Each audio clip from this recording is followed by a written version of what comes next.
यदि कोई नई परंपरा नहीं है, होते प्रसन्न जल्दी है भगवान यज्ञ से, भगवान यज्ञ से होते प्रसन्न जल्दी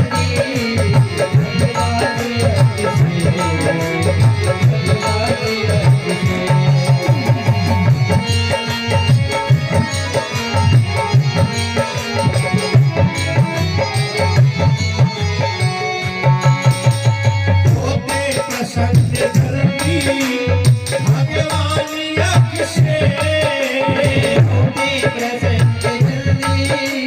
भगवान यज्ञ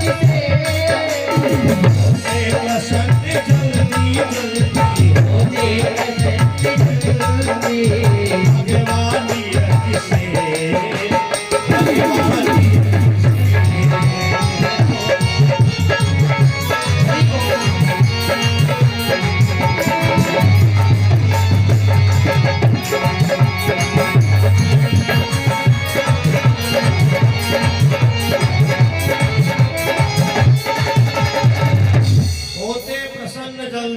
भगवान यज्ञ से।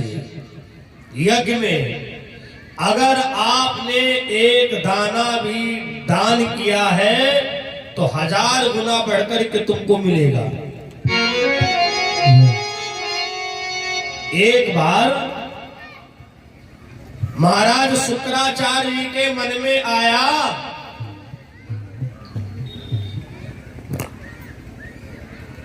हमारा जो शिष्य है वो इंद्रासन पा जाए। बहुत सुंदर बड़ी मार्मिक कथा, क्योंकि विष्णु महायज्ञ है तो हमने सोचा भगवान विष्णु जी की चर्चा से ही प्रथम सेवा की जाए। तो महाराज शुक्राचार्य ने बलि को बुलाया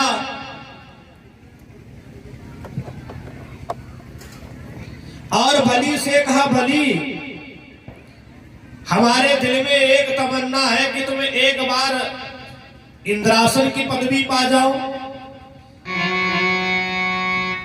राजा बलि ने कहा, गुरुजी इंद्रासन कहां मिल सकता है? अरे इंद्रासन तो देवताओं के लिए है। गुरु शुक्राचार्य ने कहा, राजा बलि तुमको नहीं पता है, देखो इंद्रासन जो है कोई देवताओं का रजिस्टर्ड नहीं है। तो राजा बलि ने कहा, गुरुजी इंद्रासन पाने के लिए क्या करना पड़ेगा? गुरुजी ने कहा, राजा बलि 100 यज्ञ का संकल्प लेना पड़ेगा। और देखो राजा बलि, जब तक तुम्हारे 100 यज्ञ ना पूरे हो जाए तुम अपने को ये मत समझना कि हम राजा हैं। और बलि यज्ञ के समय में भगवान कोई भी रूप धारण करके आ सकते हैं। श्रोताओं, बलि ने 100 यज्ञ का संकल्प ले लिया। यज्ञ प्रारंभ हुए और धीरे धीरे भैया 99 यज्ञ हो गए। जब 100वां यज्ञ का संकल्प शुरू हुआ तो इंद्र का इंद्रासन डगमग डगमग हिलने लगा। जब इंद्र का इंद्रासन डगमग डगमग हिलने लगा तो इंद्र भगवान के पास में गया, प्रभु प्रभु हमारा इंद्रासन खतरे में है। दैत्य वंश का राजा बलि 100वां यज्ञ करने जा रहा है। भगवान ने कहा, देवराज इंद्र भाई हम कुछ नहीं कर सकते हैं। जब चुनाव होता है तो इलेक्शन में पर्चा अगर सामान्य सीट है तो हर कोई लेता है, और इंद्रासन मतलब जो है भाई जो 100 यज्ञ पूरी कर ले वो इंद्र की गद्दी पर बैठ जाए। देवराज इंद्र ने कहा, प्रभु कुछ तो विचार करिए। भगवान ने कहा, सुनो, गंगा की बहती धारा में बांधनी न बांधी जाएगी, हाथ चाल अगर चले जाएगी तो चाल बदल दी जाएगी।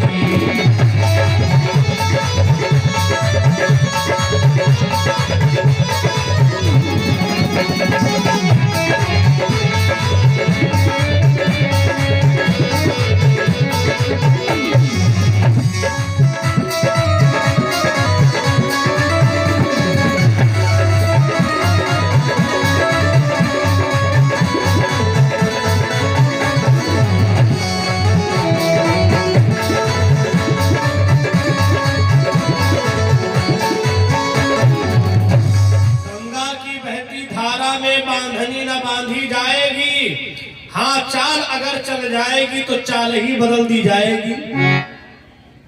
भगवान ने उसी समय पर वामन रूप धारण किया। बोलो वामन भगवान की। देखो इतने कम लोग आप है भी नहीं, इतना बड़ा पंडाल लगा है जो कि इसमें 200-400-500 व्यक्ति बैठे तो पता ही नहीं चलेगा है? इतने कम नहीं हो। कभी भी अपने को कमजोर नहीं समझना चाहिए। जितने लोग हो उतनी जोर बोलो। अरे कम से कम पूरे क्षेत्र में पता तो चल जाए कि हाँ यज्ञ में कुछ लोग हैं भी। बोलो यज्ञ भगवान की। बहुत बहुत धन्यवाद, आपकी आवाज YouTube चैनल पर पहुंच गई है? बोलो सदगुरुदेव भगवान की। उसी समय पर भगवान ने वामन रूप धारण किया और चल दिए राजा बलि के वहां के लिए। जिस समय पर राजा बलि के वहां भगवान पहुंचे, बलि को पता चला कि एक ब्राह्मण अपनी यज्ञ में आया है। हाथ जोड़ के खड़ा हो गया, आओ आओ प्रभु, हमारा यज्ञ सफल हो गया। भगवान सोचे है तो बड़ा गड़बड़, हम इसको छलने के लिए आए हैं और ये तो पहले से समर्पित खड़ा है। तब तक बलि ने कहा प्रभु आप निसंकोच हमसे कहिए, भोजन मांगो कपड़ा मांगो, जो मांगो सब कुछ हाजिर है। हाँ जो मांगो सब कुछ हाजिर है। ये देव हमारा तन मन धन इन चरणों पर न्यूछावर है।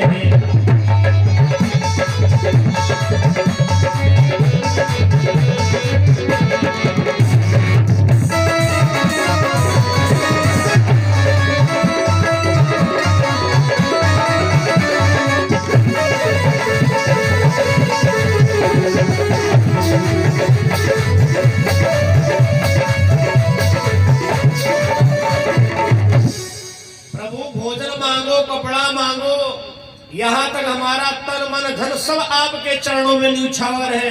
भगवान बोले राजा बलि, ना हम तुम्हारा तन लेने आए हैं और ना ही तुम्हारा धन लेने आए हैं, लेकिन याचना तो लेकर के आए हैं। भगवान बोले राजा बलि पहले त्रिवाचक करो। राजा बलि ने त्रिवाचक कर दिया, जो मांगोगे वो मिलेगा, जो मांगोगे वो मिलेगा, जो मांगोगे वो मिलेगा। भगवान ने कहा सुनो राजा बलि, वामन बोले चाहिए नहीं। राजा बलि हमें तुम्हें छैराम अपनी जेब में रख के नहीं ले जाना है। हाँ हम विद्वानों का एक काम होता सुबह शाम भगवान की पूजा करना, तो पूजा करने के लिए हम तुमसे कुछ जमीन मांगने आए हैं। राजा बलि ने कहा जमीन? अरे महाराज 2-4-5 हजार बीघा बताओ, हम आज रजिस्ट्री करवा दे। भगवान बोले इतनी नहीं चाहिए, यदि दे सकता है तो राजन दे पृथ्वी हमको 3 कदम, हमको केवल 3 कदम जमीन दान में दे दो। राजा बलि ने का स्वीकार है। भगवान बोले ऐसे नहीं, पहले संकल्प करो। और जैसे संकल्प का नाम लिया, गुरु शुक्राचार्य समझ गए कि भगवान ने हमारे चेला को फांस लिया है। आकर के हाथ पकड़ लिया, हे राजा बलि गौर से देखो, जानते हो ध्यान से देख इस याचक को, एकदम नादान न बन राजन। नादान मत बनो राजा बलि, काम तुम्हारा बिल्कुल पूरा होने वाला है। कहीं अगर सवई यज्ञ पूरी हो गई तो देवताओं के राजा बन जाओगे। लेकिन राजा बलि की तो बुद्धि बदल गई भगवान को देख के।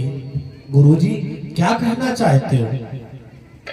हम संकल्प ना करें? अरे मैंने ब्राह्मण को त्रिवाचक किया है, मैंने जुबान दिया है। देखो गुरुजी, ये चाहे जो हो, हमको इससे मतलब नहीं है। चाहे ये विश्व बिहारी हो, चाहे विश्व भिखारी आए हो।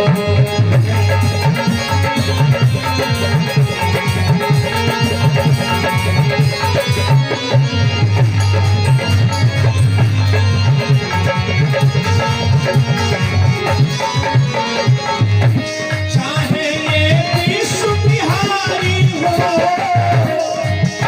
चाहे विश्व भिखारी आए हो, चाहे जाल छुड़ाने आए हो, चाहे जाल बनाने आए हो।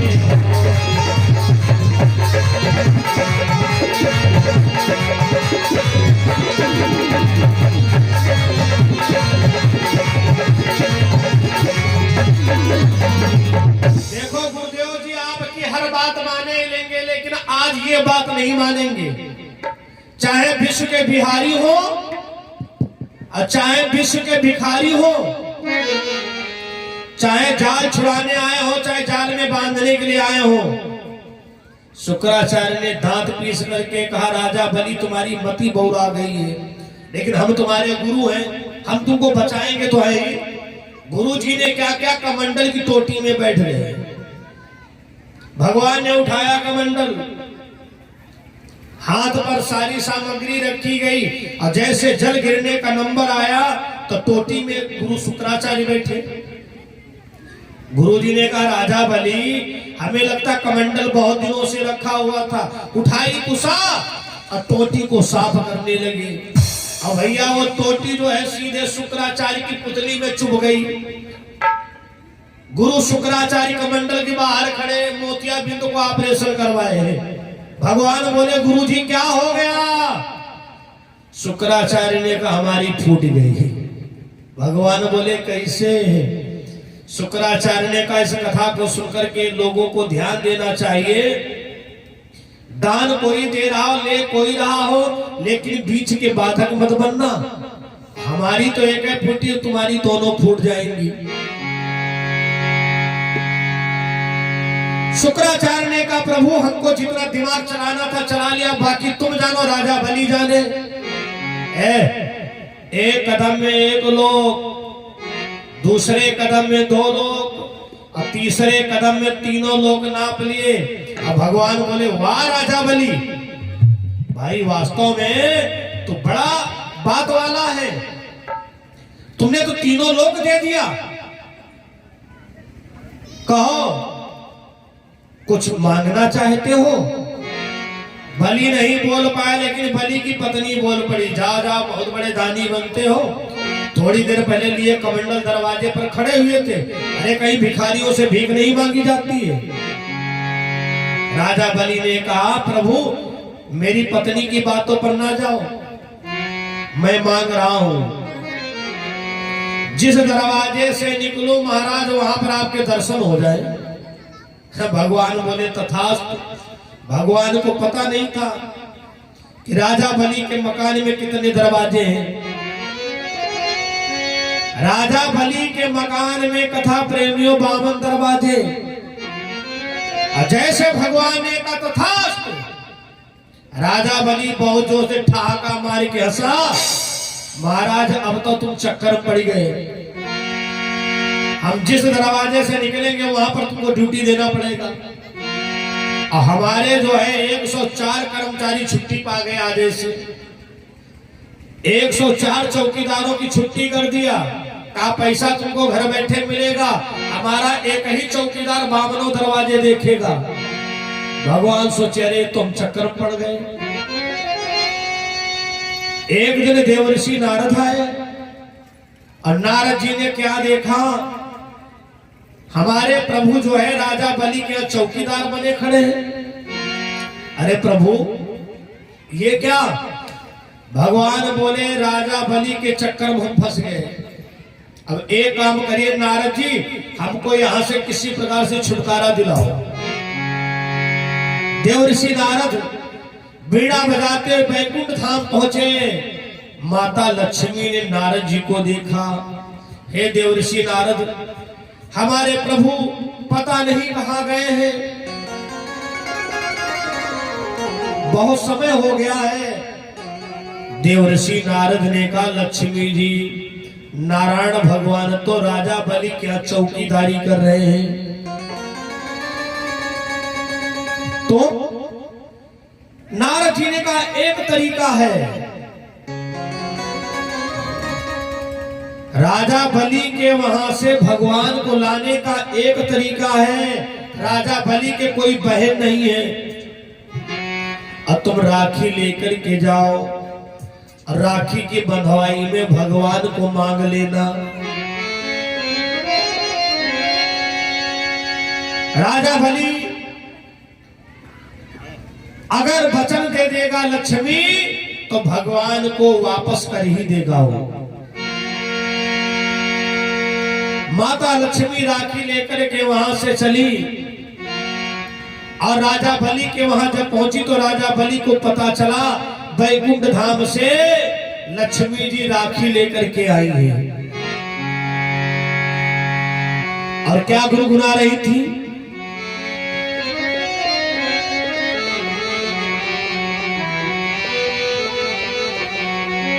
और बांधू जिन पे राखी वो कलाई चाहिए, बहना कहने वाला हमको भाई चाहिए।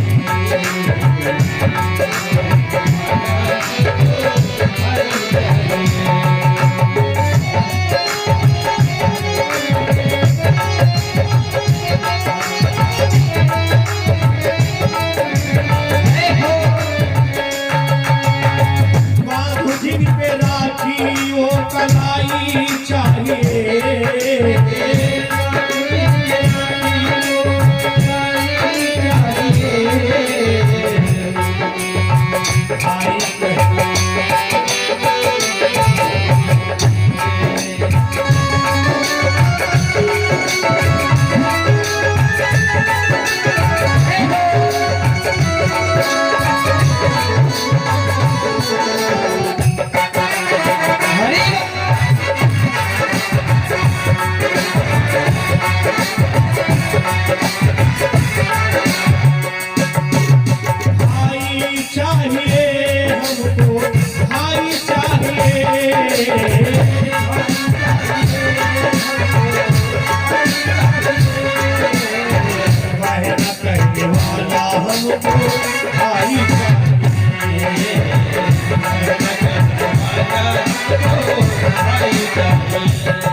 देखिए बहन की तमन्नाएं होती है, होगी जब शादी तो फूली ना समाओगी,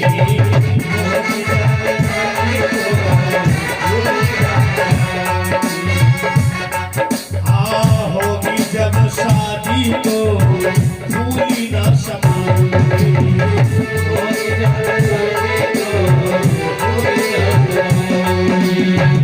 गाऊंगी लोरियां खुशियां मनाऊंगी,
राजा बलि के वहां गई।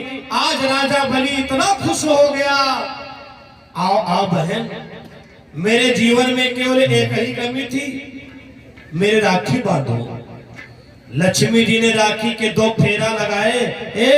जब गांठ लगाने का नंबर आया तो लक्ष्मी जी दूसरी तरफ देखने लगी। राजा बलि ने कहा बहन गांठ लगाओ, क्या चाहती हो? लक्ष्मी जी ने कहा देखो भैया, देखो भैया ये बताओ, बहन के दिल में तमन्नाएं होती है कुछ।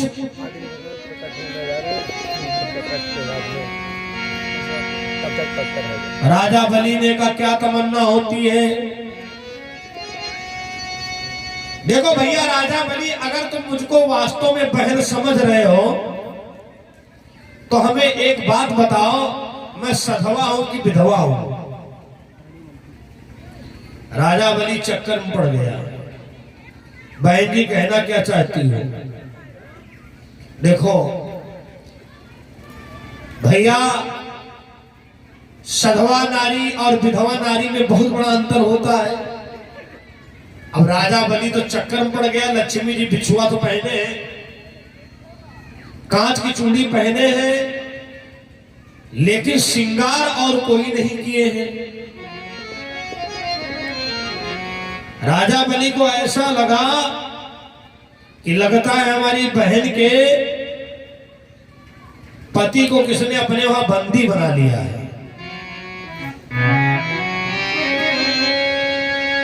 राजा बलि ने कहा बहन हम समझ गए, हमारे बहनोई को किसी ने बंदी बना लिया है। लक्ष्मी जी ने कहा हाँ। अरे राजा बलि के एकदम क्रोध उबल पड़ा और सिपाहियों से कहा मंत्रियों, मेरी बहन की जुबान से उस राजा का नाम निकले, 24 घंटे के अंदर हमारे बहन के पति को सलामत लाया जाए और उस व्यक्ति को राजा बलि के सामने प्रस्तुत किया जाए। लक्ष्मी जी ने सोचा कहीं राजा बलि और कोई प्रतिज्ञा ना कर बैठे। ठहरो ठहरो भैया, ठहरो ठहरो। दरअसल में हमारा पति और कहीं नहीं तुम्हारे अंडर में है। क्या कहना चाहती हो? हाँ हाँ। राजा बलि ने कहा तुम्हारे आदमी को क्या नाम है? कहा विष्णु। उसी समय पर राजा बलि ने मंत्रियों से कहा कारागृह में पता लगवाओ, 24 घंटे के अंदर पता लगा के बताओ विष्णु नाम का कौन कैदी हो सकता धोखे से भाई पकड़ लिया गया हो। भैया सब पता लगाने गए तो वहां तो जब विष्णु नाम से भगवान आए हो जेल के अंदर तब तो पता चले। माता लक्ष्मी ने कहा भैया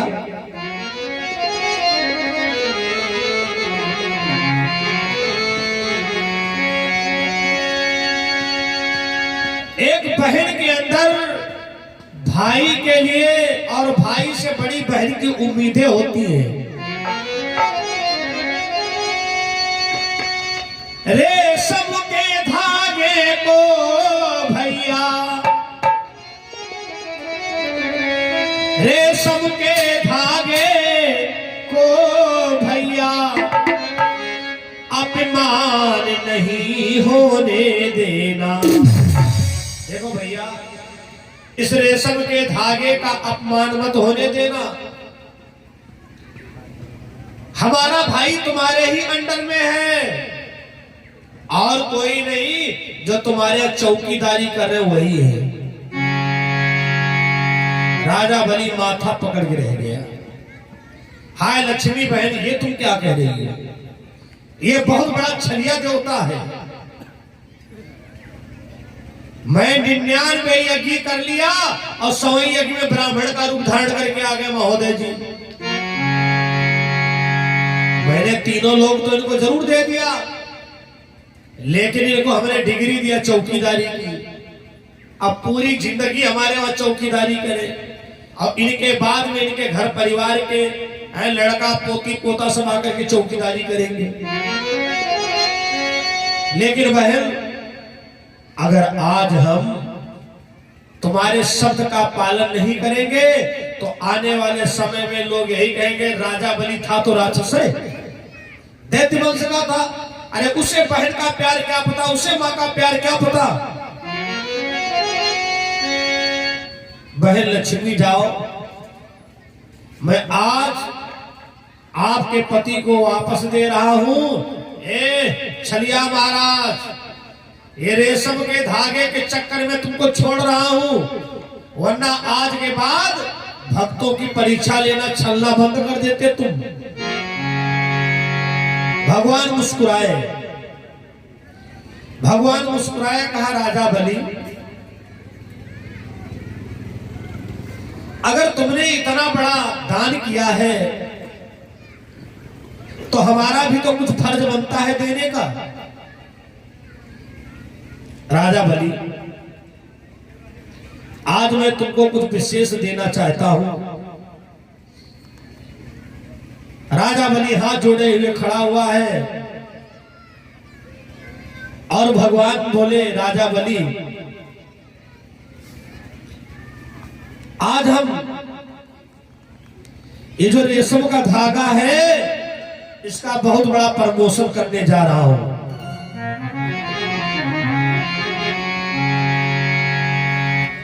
भगवान ने कहा, राजा बलि, आज के बाद ये जब किसी की कलावा बांधा जाएगा तो ये हो जाएगा रक्षा सूत्र। ये हो जाएगा आज के बाद रक्षा सूत्र।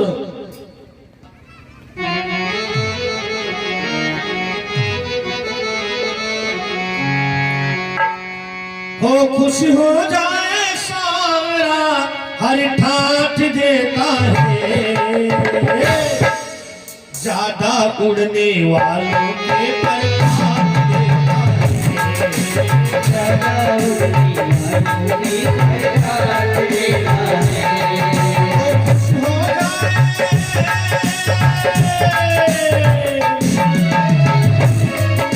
खुश हो जाए सावरा हर ठाठ देता है,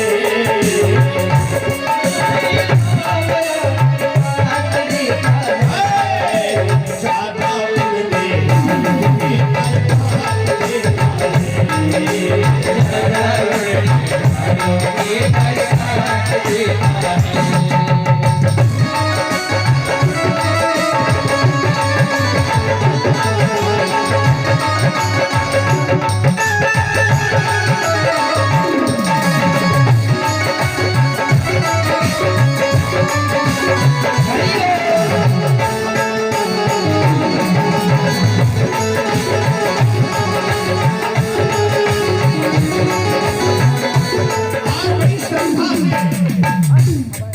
इस दर पे कभी भी जाना, और चाहो खुशियां पाना, बन करके सखा सुदामा चरणों में शीश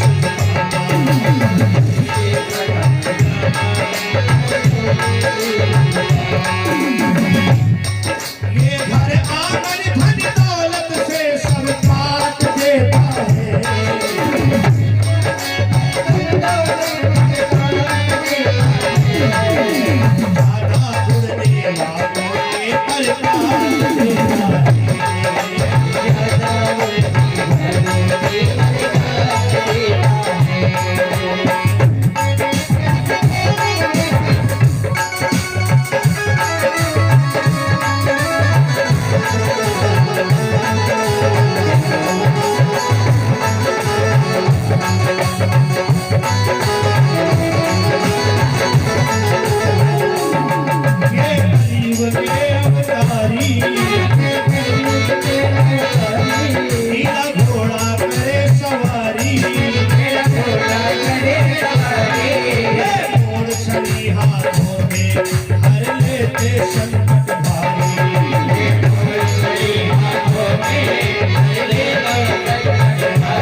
प्रेम से देखो झांकी, याद सदा ये रखना, ना करना तुम चालाकी।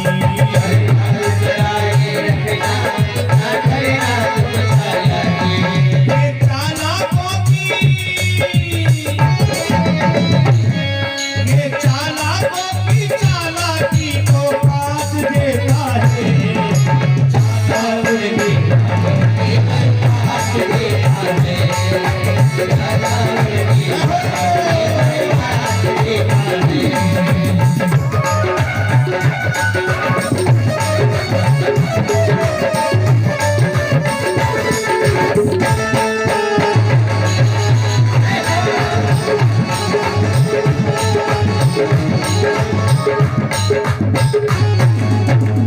भगवान ने उस राखी को बहुत बड़ा पावर दे दिया। मूल बात समझ लो, क्या कहा?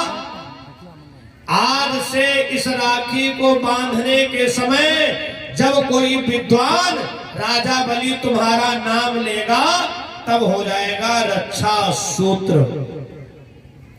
आपने बहुत बार कथा सुनी होगी बामन की, बलि बामन की। आपने बहुत बार ये भी कहा होगा पंडित जी कलावा बांध रहे मंत्र पढ़ो, लेकिन क्या कभी ध्यान दिया कि जब पंडित जी मंत्र पढ़ते तो नाम क्या आता है? एन बद्धु बलि राजा, राजा बलि का नाम आता है। ये बलि बावन प्रसंग में भगवान ने वरदान दिया है राजा बलि को।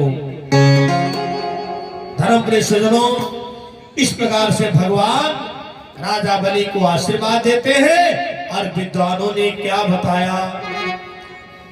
मन चेती नहीं होती है और हरि चेती तत्काल, बलि चाहो आकाश को हरि भेज दियो